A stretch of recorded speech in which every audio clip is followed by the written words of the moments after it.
Olá, boa tarde. Amanhã, 25 de março, é o Dia da Constituição. A primeira delas foi outorgada em 1824.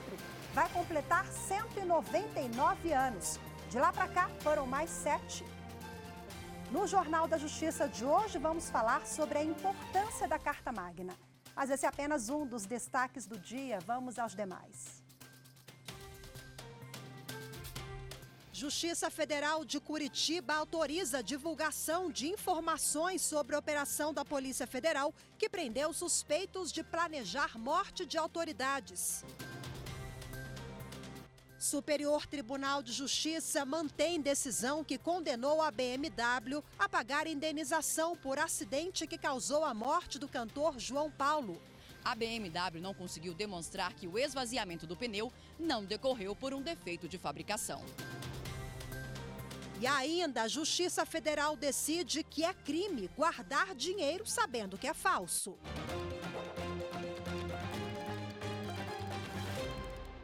A juíza Gabriela Hart, da Justiça Federal de Curitiba, liberou o sigilo da decisão que determinou a Operação Sequaz. A investigação revelou um plano da facção criminosa PCC para sequestrar e matar autoridades. A operação da Polícia Federal resultou na prisão de 9 integrantes da facção criminosa que planejavam os crimes. Os documentos liberados pela juíza mostram como os criminosos se preparavam para executar os sequestros. Na decisão que retirou o sigilo, a juíza explica que as provas colhidas indicam que os atos criminosos estão efetivamente em andamento na cidade de Curitiba, no Paraná, há pelo menos 6 meses, contando com a presença física dos investigados, compra de veículos, aluguel de imóveis e monitoramento de endereços e atividades do senador Sérgio Moro. Nos documentos divulgados, há prints de conversas trocadas em aplicativo de mensagens pelo suposto chefe dos ataques. Os códigos fazem referência à pessoa e ações da organização criminosa. Além disso, os bandidos tinham anotações com dados dos familiares de Sérgio Moro, como telefone, e-mail da filha dele e declaração dos bens da família. Vários investigados já tinham envolvimento por outros crimes. A operação também encontrou armas pesadas que seriam usadas no plano. O relatório das investigações aponta que os criminosos tinham detalhes sobre o deslocamento de Sérgio Moro no Paraná e chegaram a alugar imóveis perto de endereços ligados ao senador. Os 9 investigados passaram por audiência de custódia realizada de modo virtual. A juíza Gabriela Hart verificou que não houve ilegalidade na operação e manteve os envolvidos presos. O plenário do Supremo Tribunal Federal decidiu que súmula vinculante deve ser revista depois da mudança na lei que embasou a criação da norma. A decisão foi por maioria de votos no julgamento de recurso em que o tema teve repercussão geral reconhecida. A repórter Evne Araújo traz os detalhes. O recurso foi da Defensoria Pública do Estado do Rio Grande do Sul contra a decisão do Tribunal de Justiça Gaúcho, que havia determinado a perda de 1/3 dos dias diminuídos da pena de um homem que cometeu uma falta grave durante o cumprimento da sentença. O TJ aplicou ao caso o limite previsto na atual redação do artigo 127 da Lei de Execução Penal, mas citou a súmula vinculante 9 para explicar que a medida não viola nenhum direito adquirido do condenado. A edição da súmula vinculante 9 pelo Supremo Tribunal Federal em 2008 se baseou na antiga redação do trecho da lei. O texto previa que o condenado punido por falta grave perderia o direito à remissão, começando o novo período a partir da data da infração disciplinar. Ocorre que, após a aprovação da súmula, o Congresso Nacional editou a legislação com a alteração. No STF, a Defensoria Pública Estadual defendia que a decretação da perda dos dias diminuídos da pena teria violado as garantias previstas na Constituição de individualização da pena e da fundamentação das decisões judiciais. No voto pelo desprovimento do recurso, o relator, ministro Luiz Fux, destacou que a lei que regulamenta as súmulas vinculantes já estabelece que, se a norma que embasou a criação for revogada ou modificada, o Supremo deve fazer a revisão ou cancelamento dela. Para Fux, é preciso aperfeiçoar o texto da súmula, principalmente por causa do risco de multiplicação de processos sobre o tema. O ministro Gilmar Mendes ficou vencido. O Ministério Público Federal recomendou o uso de câmeras corporais em policiais rodoviários federais em Sergipe. Pedro Canguçu tem as informações. No documento enviado à Polícia Rodoviária Federal, o MPF recomendou o uso de câmeras corporais por policiais que fazem rondas ostensivas, patrulhamento rodoviário e cumprimento de medidas judiciais. A recomendação foi motivada pela morte de Genivaldo de Jesus Santos, em maio de 2022, no município de Umbaúba, em Sergipe. Na época, a PRF divulgou uma nota à imprensa alegando que o homem havia resistido à ação da equipe e, por isso, os agentes usaram técnicas de imobilização. Mas a nota foi contrariada pelas filmagens realizadas pelas testemunhas que acompanharam a abordagem. O MPF instaurou um processo para apurar a conveniência de ser adotado o uso de câmeras operacionais portáteis. Pelo menos 6 estados informaram já fazer o uso ou estar com o processo em curso. A PRF tem um prazo de 60 dias para apresentar o documento. Guardar dinheiro sabendo que é falso é crime. A decisão é do Tribunal Regional Federal da Primeira Região. As informações com o repórter Renato Rosa. O homem foi preso no município de Sapezal, em Mato Grosso, com uma nota falsa de R$100 no bolso. Condenado em primeira instância, recorreu ao Tribunal Regional Federal da Primeira Região. No recurso, ele tentou justificar que não sabia que a cédula era falsa e o próprio Ministério Público Federal apresentou parecer favorável à absolvição, com base no princípio da insignificância. Mas o entendimento do Tribunal Regional Federal da Primeira Região foi outro. O TRF1 manteve a condenação dele a 3 anos de reclusão em regime inicial aberto. Ao verificar os detalhes do caso, a relatora, juíza federal convocada Olívia Merlin Silva, constatou que há prova que o acusado sabia estar guardando dinheiro falso. Ele, inclusive, confirmou isso em depoimento ao juízo. A magistrada pontuou também que, ainda que o valor impresso na nota seja pequeno, o critério para analisar a gravidade da conduta é a fé pública, a confiança que a população deposita na sua moeda, conforme sedimentado pelos tribunais superiores e pelo Supremo Tribunal Federal. Leandro Boldrini, acusado de ser o mentor intelectual da morte do filho, Bernardo Boldrini, em abril de 2014, foi novamente condenado. A pena total foi de 31 anos e 8 meses de reclusão. A leitura da sentença foi feita no fim da tarde desta quinta-feira, no Salão do Júri do Foro da Comarca de Três Passos, no Rio Grande do Sul, onde foi realizado o julgamento que durou 4 dias. O Conselho de Sentença do Tribunal entendeu que o réu é culpado por homicídio quadruplamente qualificado e falsidade ideológica. Ele foi absolvido da acusação de ocultação de cadáver. A seguir, amanhã, 25 de março, é o dia da Constituição. Vamos falar sobre a importância da Carta Magna. Eu volto já.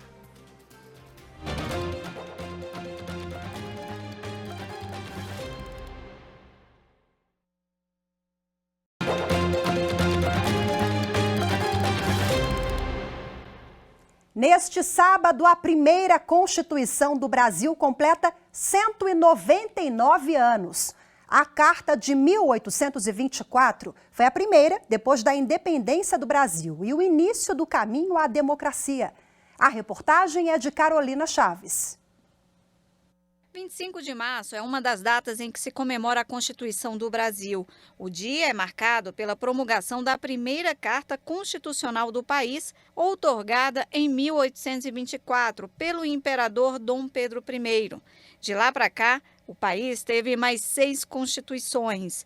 A atual, conhecida como a Constituição Cidadã, é símbolo da redemocratização. A Constituição Federal é a principal lei de uma sociedade política organizada e é a partir dela que surgem as outras regras chamadas de infraconstitucionais. A lei maior tem o objetivo de nortear os direitos e deveres dos cidadãos, bem como das responsabilidades sociais do Estado, individuais ou coletivos. Mas quase 200 anos atrás, apesar da Carta Maior ter sido criada num país já independente de Portugal, ela foi elaborada para atender aos interesses do imperador Dom Pedro I e ficou em vigor por mais de 60 anos. Ao passar dos anos, começou a ser discutida a necessidade de uma Assembleia Constituinte para criar leis independentes e que defendessem interesses da coletividade. Só depois de 164 anos da primeira Constituição, se chegou a um modelo que atende às demandas de uma sociedade civilizada.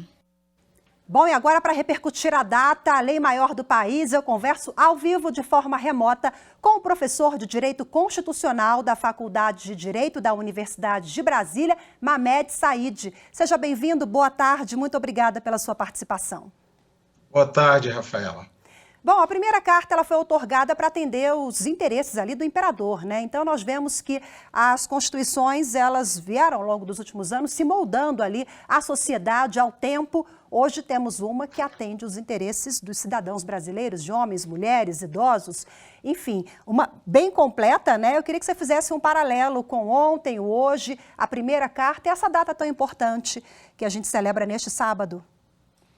Pois é, Rafaela, amanhã a Constituição de 1824, ela completa 199 anos, né? E foi a primeira Constituição do Brasil independente. Uma Constituição outorgada, Dom Pedro I determinou o fechamento da Assembleia Constituinte e impôs a Constituição de 1824, que é uma Constituição que, por mais que tenha um catálogo de direitos políticos e civis, com acenos ao liberalismo, é uma Constituição que também refletia o absolutismo monárquico que foi implantado naquele momento, principalmente por meio do poder moderador, que era exercido pelo imperador e que podia tudo. O imperador controlava não apenas a indicação dos ministros de Estado, como também dos senadores, a partir de listas tríplices que eram apresentadas por ele. Ele podia moderar penas aplicadas pelo Poder Judiciário, enfim. Como dizia o professor Paulo Bonavides, no resto da América Espanhola, os processos de independência construíram repúblicas. No caso do Brasil, não. A monarquia continuou, e uma monarquia com traços absolutistas, em que pese esse dúplice aspecto, digamos assim, dessa primeira Constituição brasileira de 1824. Bom, o dia da Constituição é dia também da gente relembrar, né, a importância da lei maior do país, sobretudo aqui no país. A Carta de 88 era bem completa, como eu pontuei, chamei a atenção agora há pouco. Você acha que o cidadão, a sociedade, a gente está mais maduro para entender a importância desse conjunto de normas, direitos e garantias? Eu não tenho dúvida disso. A Constituição de 88 é a mais avançada das constituições brasileiras, é uma das mais avançadas do mundo até, nós podemos dizer, e ela tem aspectos que nunca foram abordados nas constituições pregressas, por exemplo, um capítulo inteiro dedicado ao meio ambiente, e é na esteira da Constituição de 88 que nós vamos ver sendo construídos no ordenamento jurídico vários diplomas normativos, como o Código de Defesa do Consumidor, o Estatuto da Criança e do Adolescente, o Estatuto do Idoso, a Lei dos Crimes Ambientais, a Lei de Probidade Administrativa. Enfim, a Constituição de 88, ela abriu caminhos para que nós hoje tenhamos um ordenamento jurídico muito mais maduro e muito mais legítimo do que nós tínhamos no passado. No direito a gente usa um termo, né? Vocês, os operadores do direito, usam termos remédios constitucionais. O que significa isso na prática? Esses remédios constitucionais, entre aspas, às vezes eles são um pouco duros, mas necessários, né? Sobretudo pós 8 de janeiro de 2023, né, professor? Veja, a Constituição em sentido moderno, ela se afirma a partir de dois pressupostos básicos. Um elenco de garantias fundamentais, as garantias, direitos e garantias fundamentais da pessoa humana, e, em segundo lugar, o controle, a limitação do poder político. E a Constituição de 88, ela realmente consagra né, o direito à educação como sendo direito de todos e dever do Estado, a saúde como sendo direito de todos e dever do Estado, enfim, os direitos sociais, direito à moradia, direito à previdência, a transporte, etc., são direitos fundamentais e existem vários remédios ou garantias constitucionais que podem ser invocadas quando algum desses direitos é transgredido. Então, nós temos aí um elenco de institutos que a Constituição prevê, como o habeas data, o habeas corpus, mandado de junção, a ação popular, a ação civil pública, etc. E no que diz respeito à defesa da Constituição e do Estado Democrático de Direito, nós temos vários institutos que a Constituição prevê, mecanismos de defesa da própria Constituição e do Estado de Direito. Então, é o caso do controle de constitucionalidade, é o caso do Estado de Defesa, do Estado de Sítio, da intervenção federal, que são mecanismos que não estão à margem da Constituição. Não podem ser adotados de forma arbitrária e unilateral por qualquer dos poderes, né? Pelo Executivo, por exemplo. Ao contrário, são institutos que só podem ser acionados em comum acordo com o Poder Legislativo. De maneira que são, sim, institutos que permitem que o Estado possa se defender. Você falou do 8 de janeiro, né, esse dia fatídico daqueles atos criminosos de invasão do Supremo, do Palácio do Planalto, do Congresso Nacional. É interessante nós termos claro que o ordenamento jurídico prevê, o Código Penal prevê, né, várias condutas que se enquadram naqueles tipos de atos criminosos. Né, tentativa de golpe de Estado, tentativa de abolição do Estado Democrático de Direito. Vejam que a figura penal é a mera tentativa. Isso, por si só, já caracteriza um crime capitulado na nossa legislação penal. Então, eu penso que o país, né, quase 35 anos depois da promulgação da Carta de 88, está muito mais maduro, no sentido de que existem instrumentos para que a democracia se defenda daqueles que são seus inimigos, seus adversários, e que a Constituição também, né? Com todo o fato de ser uma Constituição prolixa, uma Constituição analítica, não tira dela o brilho que ela tem. Então, o senhor acha que ela precisa realmente de avanços, mais alterações, ou ela já está completa por si só, atende perfeitamente ao Brasil de 2023? Olha, não existem leis imutáveis. A Constituição, ela também precisa e tem sido aperfeiçoada ao longo do tempo. Algumas vezes até com emendas constitucionais que tiraram dela coisas positivas. Mas o importante é a gente entender que o direito é dinâmico, acompanha, né, a evolução da sociedade. E o próprio Constituinte originário, ele sempre prevê mecanismos para que a Constituição possa ser alterada, ainda que exista aquele chamado núcleo duro, que são as cláusulas pétreas que não podem ser abolidas, mesmo por emenda constitucional. Então, a Constituição é dinâmica, ela evidentemente vai se adaptando, mas no Brasil de hoje nós temos que procurar tornar efetiva a Constituição que nós temos. Perfeito. E não pensar em transformá-la ou cogitar de Assembleia Constituinte, porque a Constituição, por si só, já prevê esses meios para que ela seja alterada, para que ela seja reformada, preservando o ideário da Assembleia Constituinte de 87 e 88, que redundou na mais moderna Constituição que o Brasil já teve, que é essa Constituição que outubro próximo vai completar 35 anos de existência. A Constituição Imperial, você começou com ela, Rafaela, foi a mais longeva das Constituições brasileiras.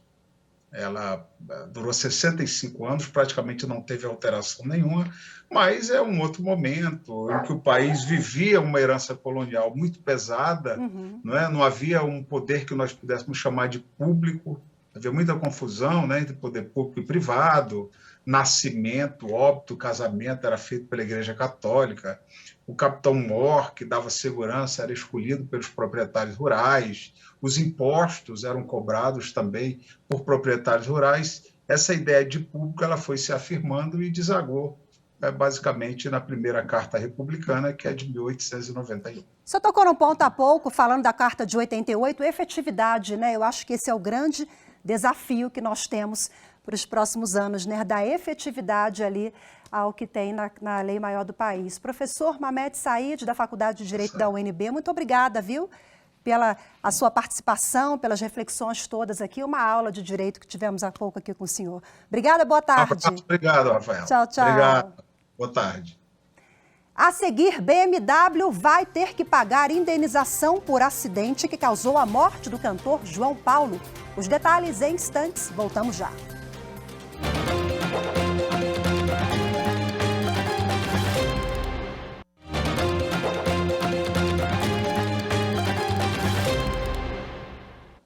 A quarta turma do Superior Tribunal de Justiça manteve decisão que condenou a BMW a pagar indenização por um acidente que causou a morte do cantor João Paulo. As informações com Marina Campos. O colegiado manteve o acórdão do Tribunal de Justiça de São Paulo, que condenou a BMW a indenizar a família do cantor João Paulo, da dupla João Paulo e Daniel, em virtude do acidente automobilístico em 1997.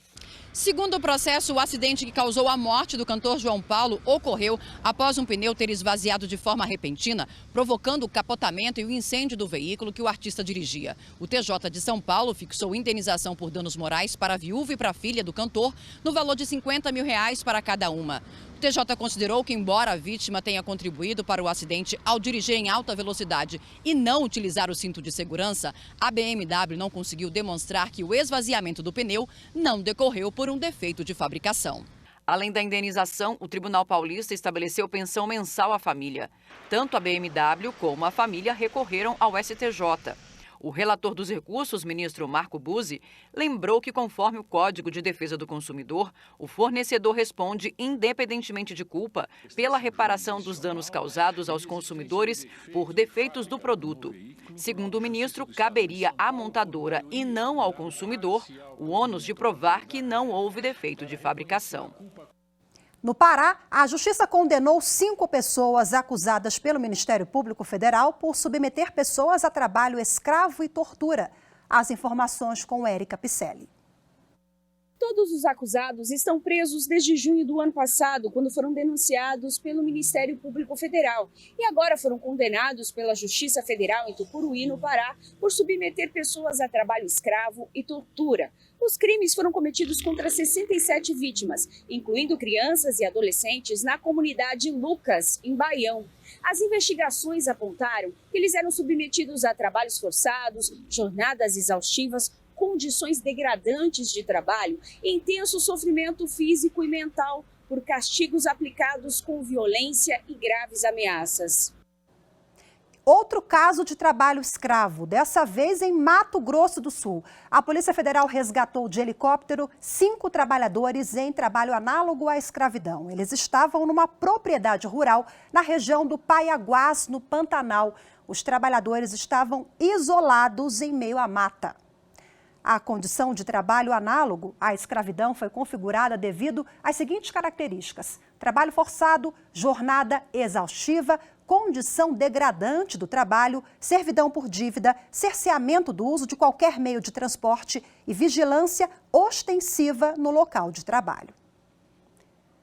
Após a atuação do Ministério Público Federal, o IPHAN, Instituto Nacional do Patrimônio Histórico, mudou o nome do acervo de peças religiosas no Rio de Janeiro, em apoio à comunidade religiosa de matrizes afro-brasileiras. As informações com Pedro Canguçu. A mudança do nome era cobrada pelo Ministério Público desde 2017 e depois de uma atuação do MPF, o IPHAN alterou o nome do acervo de peças do Rio de Janeiro de coleção Magia Negra para Nosso Sagrado. A decisão foi coletiva, junto com a comunidade religiosa de matrizes afro-brasileiras. De acordo com o Ministério Público, a mudança do nome foi necessária para conciliar a integral proteção do patrimônio com os objetivos previstos na Constituição Federal para acabar com o preconceito, o racismo e a discriminação religiosa e construir uma sociedade livre, justa e solidária.